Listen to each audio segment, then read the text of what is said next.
introduction. I don't think I'm worthy of it. One thing I learned about, a little lesson, when I got a phone call from Mike Emery.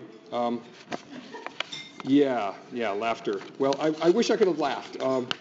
So here's the situation. Mike and I had been playing phone tag for quite a bit, and we wanted to talk. I knew we had something to talk about. So I thought, okay, well, I'm going to give him a buzz as I'm going to class, because I'm taking classes at night. So I left work, and I'm in the car, and I'm driving to my class, and I call Mike, and say, hey, Todd, great to talk to you, blah, blah, blah, let's talk. Well, Mike mentioned the banquet and asking me to be the keynote speaker. And quite honestly, I got to tell you, I learned a lesson that day. We know we're not supposed to text and drive. That's illegal almost everywhere. Well, I learned you don't take a phone call from Mike Emery when you're driving, because I almost crashed and I definitely sharted right then. So you don't want to do it. If you recognize Mike's on the line, just wait until you land somewhere. So that was a really interesting time in my life, and I wanted to talk about time in general. I think time is one of our most precious commodities, and I want to thank the brothers and the alum, and the actives and the pledges for being here today, taking time out of their schedules. So I've had 25 years to reflect on my time at Sigma Phi. It's been 25 years since I've been here, since my last March 4th banquet. A lot of time has passed. And as Mike mentioned, I spent 4 years at the Army before I came to college. And what I missed about the Army when I came here as a freshman were these really good friendships that I had when I was in the Army. So there was a guy in my dorm named Jason Landau. A few of you might remember Jason. He was a freshman when I was a freshman, but Jason wasn't always around because something drew him away. Turns out it was Sigma Phi. Jason had rushed and pledged Sigma Phi, and I thought, I got to find out what's going on with that. So I thought, well, I'm going to rush a few houses, and thankfully Sigma Phi chose me because it's been a fantastic journey with Sigma Phi. I didn't really know much about fraternities at the time. I mean, there were no movies like Neighbors or Revenge of the Nerds or, House Bunny. We had Animal House. That was our reference to the fraternity life. And I didn't see a similarity, anything I wanted in the two houses that were representative in Animal House, but I thought, there's a brotherhood there. That's something I want to be a part of. Initially, I thought that the Alpha would be just one part of a pretty multifaceted college career. But without really thinking about it, without really knowing it, there was this paradigm shift in my life, and the Alpha became a foundational aspect of my life. There were the opportunities of social gatherings that, of course, fraternities are known for. There were these great brothers that I'm going to meet and get to know, and future brothers and past brothers. Then there was also the house. And the house was, and still is, a cornerstone in my relationship with Sigma Phi. I love the house. I've traveled all over the world, and honestly, 907 Lincoln is one of my favorite places. And I didn't tell anybody about this, but I came in last night, and I walked around campus. I got here around, 9:30. And I thought, well, I'm just going to walk and see what happens. Well, of course, where am I drawn to? I'm drawn to Mecca, 907 Lincoln. And I tried the front door, and it was locked, so props to you guys for having the door locked. I really like that. But of course, as brothers, we know how to get in, so I got in.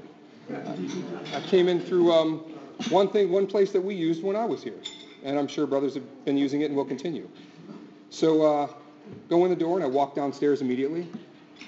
And I see some incredible clean rooms. And I'm thinking, am I in the right place? Is this the Sigma Phi I knew? Because it was a little dirty when I was here, and there was junk everywhere. And there's no junk in the house, in the rooms that I took for granted as being storage rooms. There's an awesome weight room, some weight equipment in our weight room downstairs. I walked down the hallway. I looked at the past composites, and I thought, oh, I know that guy. Hey, where's my composite? It's not up here. But I was just reminiscing about being in the house and seeing all the guys there. And then I go down to the, let's call it the sophomore wing, and I hear some voices. I see a door that's open. And I thought, should I? No. I just want to be here in the moment and listen to what's going on. I heard some laughter. From speaking to one of the brothers tonight, I found out you guys were picking rooms for next year. Someone must have been really happy with the room they got. I walked upstairs to the junior wing and looked around. I saw that you guys have I keep saying you guys, we have new doors on the rooms. I think it's beautiful. It looks beautiful. Good work. Wherever that came from, let's keep it going. Looked at the Sherwood. I lived in the Sherwood. And looked fantastic. Went in the bathroom. I wish I'd have stayed in the hallway. So I made my way to the, I made my way to the foyer, and there was someone scribbling a note on a door in the senior hallway, and I waved, and they waved, and then I went into the great room via the foyer. And honestly, you walk in that main room, you got the foyer right in front of you. It's changed a little bit, but it's still the same. And you see that hallway, and that's always been sort of my place at the house, and that's a hallway. But it leads to the great room, which I think is fantastic. But you've got this wall of glass on one side that peers into something that's dead or something that's living. Right now, we don't have much out there. But then opposite that, we've got this great brick wall. And the brick wall is a contrast to what's on the other side. But along the brick wall now, there are tons of photographs of brothers past, some way past. So you got this juxtaposition of the modern house with these ancient photos. I just think it's timeless. So beautiful. So I go into the great room, and the floor squeaks as it always has. It's beautifully clean. And honestly, I didn't expect that, and I didn't care if it would have been a complete disaster. I was in my element. I was in the house where I always loved and where I wanted to be. I walked up to the senior room, or the senior wing, and looked around. Those brothers who had been scribbling on the door had left. I didn't hit that first room. I forgot the name. The door had a sign on it, be careful, we got new carpet, or something like that. But I went over to the Newman, because I lived in the Newman my last year in the house. And then I popped into the restroom, and brothers, we need to put some bleach in those toilets. I mean, it's just a little fragrant in there, you know what I'm saying? But by and large, things really haven't changed much. It's still a fantastic residence. It's still a beautiful house, and it's a place that puts me in a good zone. But, I recognize that structure is not the same for everyone. Brothers have lived in the red house on the hill, and that place is very important to them. And I imagine I would be just as crushed and frustrated if we lost 907 Lincoln as a structure as the brothers from before us felt when we lost the red house on the hill. These places have a lot of memories for us because we became our own in them, in some respects. But honestly, Sigma Phi is more than just a structure. It lives in our hearts. It lives in our psyche. It lives with us every day. At least it does for me. So I came to a house that wasn't really full as far as brothers go. We had boarders living in the house because we just couldn't pay the bills, so we invited some boarders in. There was a pledge class a couple of years before mine that consisted of 3 gentlemen, and that was it. Sounds kind of familiar, doesn't it? Well, from those 3 gentlemen, we had a renaissance. Each class became larger and larger. And the big news in my day was that there were 10 of us brothers in the house. There were 8 sophomores and 1 freshman. And we were so diverse.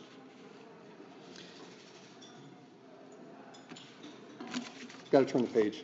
Got a lot of pages here, sorry.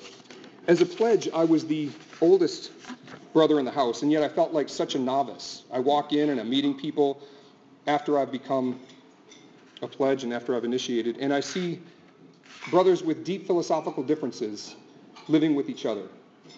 Not just room to room, but in the same room. And I thought, this is perfect. This is exactly what I'm looking for. There's this blend of inclusion, there's this blend of acceptance and diversity in the house, and that's phenomenal. But it wasn't just the actives and us pledges at the time. There were a lot of alum around. And I can't tell you in retrospect how much I really appreciated that. But at first, that wasn't always the case. And I got to be honest.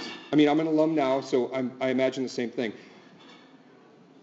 Busy college students, always something going on, right? So on a Saturday or for whatever reason, alums stop by and I'm like, oh no, here comes some long-winded discussion. Here comes something going on. And on those times that I actually slowed my roll and kind of got back into it and spoke with a brother, I learned so much. I learned a lot about myself. I learned about their love and dedication to the house. And I learned that they recognized me as one of them because, after all, we're all cut from the same cloth, right? The alum were around, and I greatly appreciate it. There was never that feeling, like you go to a family reunion, you got that distant uncle, he's off in the corner sipping whiskey, and he says, come here, boy, I want to talk to you about something. That never happened with the brothers. I always had great conversations with the gentlemen that took time to speak with me, and I greatly appreciated that. Now, during my years at Sigma Phi and at University of Michigan, we had some tremendous successes. There was Bo Schembechler, you might have heard of him, a legendary coach. when I was a freshman, we had this quarterback, and he was a senior, and he took us to the Rose Bowl. He was fantastic. His name was Jim Harbaugh. So Jim didn't know at the time that he would be coming back to Michigan, just like I wouldn't have guessed that I'd be coming back to Michigan in this capacity. Detroit Pistons were the world champs, I think 2 years when I was at school. Actually, nobody could touch our swim team.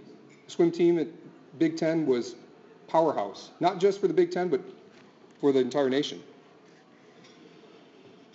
Our basketball team won the NCAA tournament when I was here, and that was before the Fab Five came to town, so all that success that they had, we predated that. And, you know, I talk about sports, but the brothers in the society also had some great successes. During my senior year, the dedication to the house and the will to live together was so strong that we had every single room in the house full, except for the senior wing. We actually put 3 brothers in each room because guys just wanted to live in the house together. Someone actually had a thought about living in that, you know, that small dank room that's downstairs of the kitchen where the cook, if we had a cook, is supposed to stay. And then floated that idea, and then he said, no, you know, a bunch of guys just got together, lived in apartments off campus. And that was great because now we got these satellite houses where you'd have the occasional fight for your right party or just whatever party you wanted to have when things at the house were a little bit too loud or a little bit too quiet. My pledge brother Zeb, along with another one, Jared Winter, were on the swim team doing great things. Very, very successful. Lyndon Laddie, before me, was a member of the sailing club. And Ed Campagnello, one of my roommates, also was on the sailing club. Darryl Magg was a leader of the crew team. And then Joe Sabina, my pledge brother, and I were cheerleaders at Michigan. It was a great time. But, you know, it wasn't just about sports and about being involved in that way. There was a brother named Julian Go. Well, there is a brother named Julian Go. He's a professor somewhere now, Boston University or something. Julian was in a band. The band is called Ann B. Davis. If anybody knows anything about the Brady Bunch, that's actually Alice, the housekeeper. I mean, how cool is it to have a band named after a housekeeper? She was the glue that held everything together. And, you know, Julian kind of was the glue. Dan Yeeman was a pledge brother of mine. He played like crazy guitar all the time. Can you hear me? And Dan is still in a band today. You creep his Facebook page, you see that he's still killing it every time he's on stage. So there's a tradition of sports, there's a tradition of music. And I've seen, and I'm so thankful that that tradition continues with Mac Porter and Will Rashofsky and Paul Sciortino, Neil Benchero. I'm sure there are many others that I'm missing out, but you guys are really killing it, and I greatly appreciate continuing that tradition of music in the house. Well, why am I telling you all this stuff? You might wonder, like, where's he going with all this?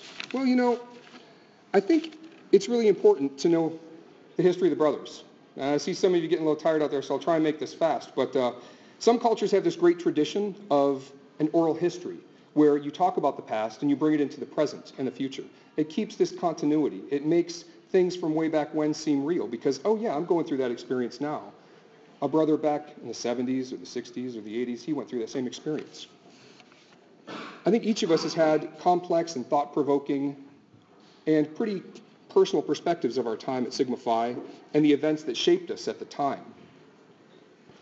And the events that shaped us at the time aren't just with the Brotherhood, they were with society in general. If you think about it for a second, Lou Toller, who initiated in 47, had lived through and experienced the horrors of World War II. John Allen, Mike Emery, George Mercer experienced the campus riots and the sit-ins of the 70s with the Vietnam War. The 60s and the 70s, excuse me. The World Trade Center affected us for a dozen years and affected the brothers that were in the house at those times. What's the one continuity through all that time, all those issues in society and in life? Our commitment to the Alpha, our love of Sigma Phi. Well, I knew that Sigma Phi would always play a role in my life. I left in 1990, as Mike mentioned, and I thought, well, my contact with the brothers that I know certainly won't end, and hopefully the contact with Mike and George and Dave Pauls and other brothers won't end. So what did I do? I reached out to Magic Mike Emery, and I thought, hey, I need to find out who's going to be in Germany, because I'm going to be over in Germany. So Magic Mike hooked me up with this list of brothers. It was old school. I got this big, paper list like this. I actually contacted a brother who lives in Strasbourg. He went to Hobart. I forgot his name. He's probably passed by now. But met him up in Strasbourg, had a couple of drinks, reminisced about his time. I learned a little bit about Hobart, which I had no idea about. He learned a little bit about University of Michigan and our times at the Alpha here. It was fantastic. A coworker asked me when I told him that I'm coming here, Todd, it's South by Southwest. It just started. It's a huge event in Austin if you guys don't know about it. It kind of goes crazy, sort of like, I don't know, Oktoberfest in Germany. And I thought, I guess it's a valid question. Why am I going to Austin? I can see why someone would ask me that. I'm sorry, why am I coming to Ann Arbor? And then I thought about it, well, obviously that person's unenlightened and just doesn't know the role that Sigma Phi has played in my life. But also, you think about it for a second, and how many of us have gone to high school reunions or are going to keep going to high school reunions, right? That happened way back when, in your formative years. You've got distant relatives that you kind of care about maybe. You're still in contact, or you hear about them, you care about them. Maybe teammates in a sport or a band or a church group you care about. Well, Sigma Phi has shaped me so much. I'm partially the man I am because of my years in Ann Arbor and the time at Sigma Phi. It's had an influence on my entire life, very similar to the Army. And in light of the negative press that's happening today, all the stuff that we hear, there's the nonsense going on in SAE in Oklahoma University with the racist issues. We've had the sexual assaults well documented in Rolling Stone and UVA. And then you've got the nihilistic, destructive, ridiculous behavior of the idiots at Boyne Mountain and Treetops Resort. And you think, what is going on with fraternities? Why are they just run amok? Well, I can proudly say that that's not Sigma Phi. Sigma Phi is breeding and always has bred and made leaders in the community. But honestly, that type of incessant, stupid behavior has been going on forever. I'm sure the brothers before us and after can tell us what has been happening during their days. I mean, I remember there used to be a fraternity at the corner of Hill and Lincoln, and it burned down during my senior year. They had a fire, and it's like, well, good riddance, you guys were too loud anyways. And their party sucked. I went to one. There was also Chi Psi. Chi Psi is right next to the Michigan Union, and they would golf off their roof into the law quad, busting windows all the time. So they were constantly on double secret probation. So that type of crazy has always been happening. That type of crazy has never touched Sigma Phi. We've always been the stalwarts. I would suggest that Sigma Phi is not just that social fraternity that gets in trouble. We are a blend of the social and the service fraternities. And I'd like to thank Jacob Brooks for mentioning that to some degree. The Active Brothers are doing some fantastic work. I am excited about open mic night. I would love to come and read some of my work. I'm writing a book about my time in Afghanistan, just the crazy, stupid stuff that we did. It's like more like MASH, not like American Sniper or that crazy nonsense. But I would like to get it open mic. I wish we had that when I was here. It's a great venue for sharing ideas and thoughts, poetry, discussion. A few of my contemporaries volunteered for a student-run organization where we walked women back and forth from dorms or classes at night when it was really dark. But the actives have kicked it up a huge notch by partnering with the Sexual Assault Prevention and Awareness Center. And I give you guys massive props for that. Great job to all the actives, Cosmo, Mark, and everyone else that have done great work with that. So as you can see, in spite of all the crazy that's happening with the IFC, great things and great leadership comes from Sigma Phi.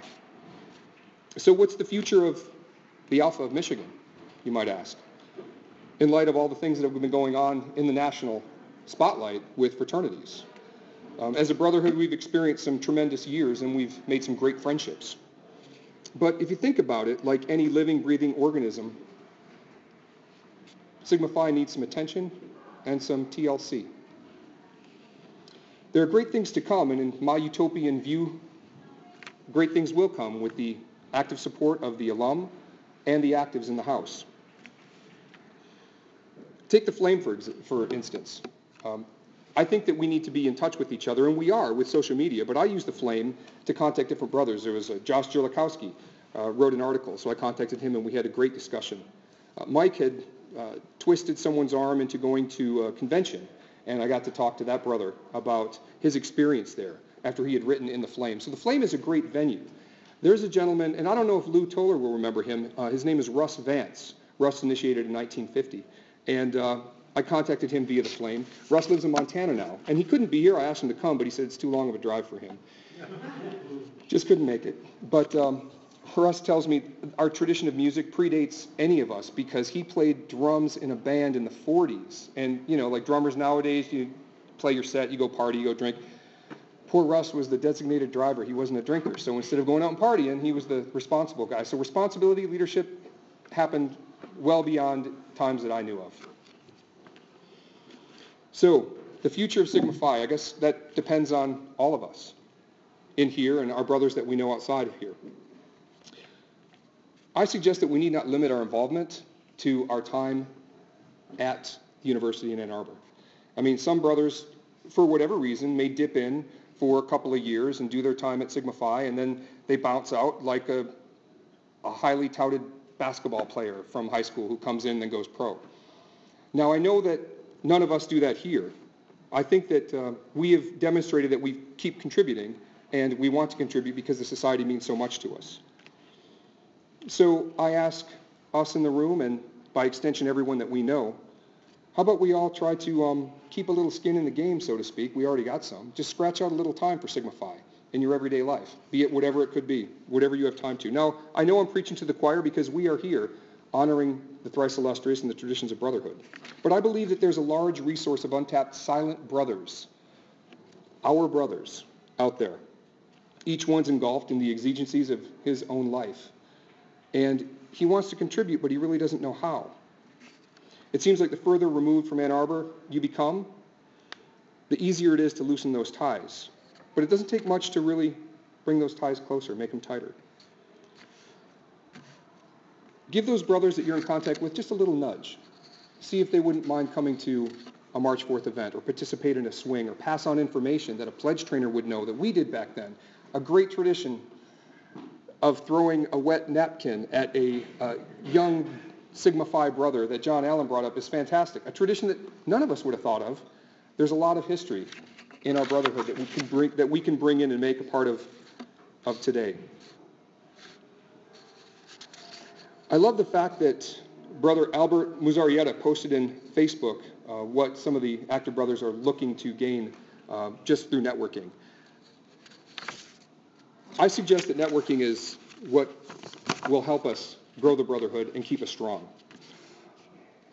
We can start by making ourselves even more available for mentoring and talking to the brothers of the house via social media.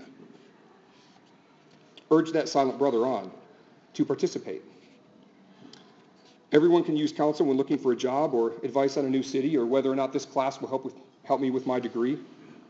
So stay in touch using Facebook or LinkedIn or Snapchat, the Sigma Phi page. Maybe you could use WhatsApp. I mean, you're not going to find a brother on Tinder or Grindr or Jacked, but I mean, use social media because it's out there. Actives, social media is your revolution. It's what you guys know better than any of us. So leverage that to stay in touch with us because we do want to stay in touch. Sometimes it's really hard though. You lose focus of what's going on with all the things in your life.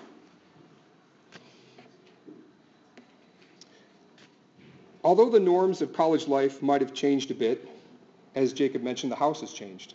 The situational experiences are eternal, as is our attachment to Sigma Phi. The society, I think, is so much bigger than any of us individually. It represents what's best in all of us, if you really think about it. So help it grow and flourish through continued contact and involvement. Mike has always been a beacon of sage, sigly advice, just as Dave Pauls has, Jim Oshansky has, Mark Williams has. Use those brothers. Find that brother that is out there that has that inner spark and bring him back into the fold because you know he wants to contribute. So don't lose touch with each other or with 907 Lincoln, our touchstone, our cornerstone. Because if you do, you're overlooking a really tremendous asset of which you are a part. You'll reap the benefits and the rewards the society has to offer you in ways that you could never imagine. Esso perpetuate. Thank you.